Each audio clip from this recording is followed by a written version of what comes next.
پټان ته افغان ولې وایي؟ افغان د سلیمان علیه السلام د زوی نوم و چې د هغه د جناتو یعنی د پیریانو ژبې سره ډیره مینه وه. نو هغه خپل پلار سلیمان علیه السلام ته درخواست وکړو چې تاسو پیریانو ته حکم وکړئ چې ماته د پیریانو ژبه وښیي. دغه شان سلیمان علیه السلام پیریانو ته حکم وکړو چې افغان ته دې د پیریانو ژبه وښودلی شي. دغه ژبه بیا وروستو د پښتو په نوم باندې پیژندل کیږي.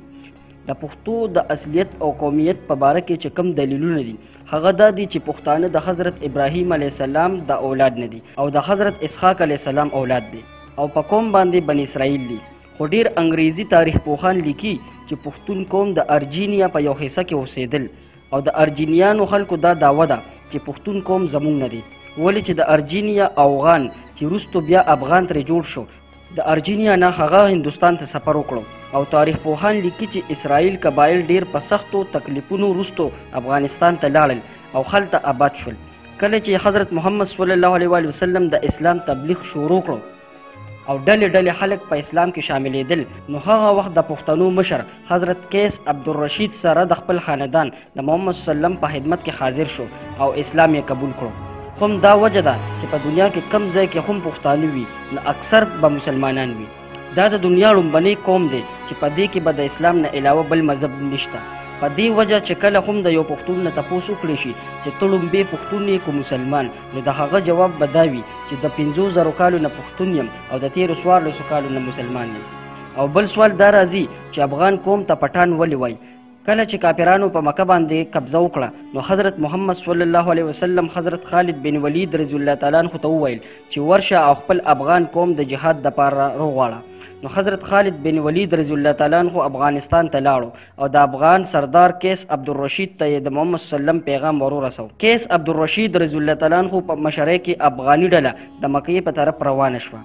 چې ماښام شو نو اصحابو رضی الله تعالی عنہ محمد صلی الله علیه وسلم ته دا خوشخبري وروله چې افغاني ډلې د راتلو سره د کافرانو قتل عام وکړو او ټول یې ختم کړل او مکه مکرمه افغانیانو فتح کړه. نو په دغه موقع د حضرت محمد صلی الله علیه وسلم په ژبه مبارک دا ټکي راغی بتان د عربي زبان لفظ دی چې معنی یې ده د ټولو نه سخت لرګي چې د سمندري جازونو په تل کې لګېدلي وي چې د سمندر اوبه یې هم نشي کمزوره کولی. نو دا ټکي چې کله برصغیر ته راورسېدو نو د بتان نه فټان شو.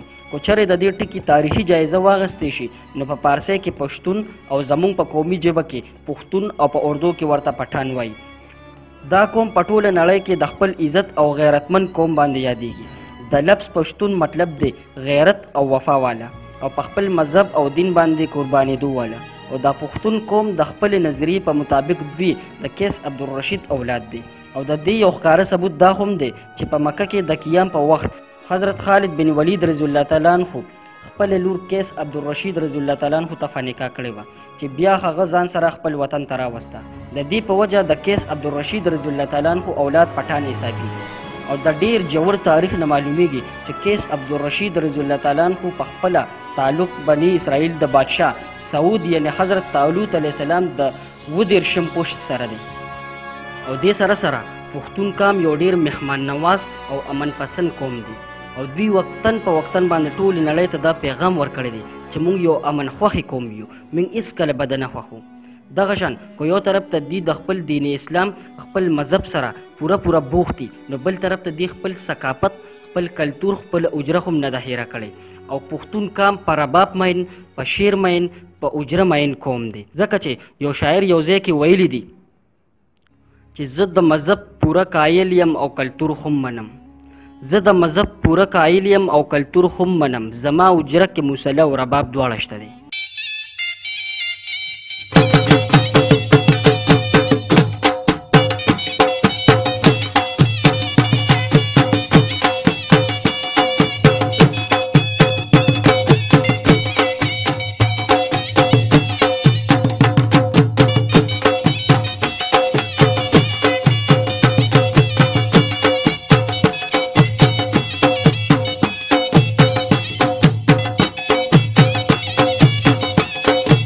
دغه شان د امن په باره کې د پښتو ژبې یو نوموړی شاعر محمد امین تاریاک صاحب ویلی دي خواهشمن یم د امن غواړم، زما خوی د یو بلبل دی چمن غواړم. او زما زړه کې یو احساس دی هغه دا دی مسافر د هر یو ملک په وطن غواړم.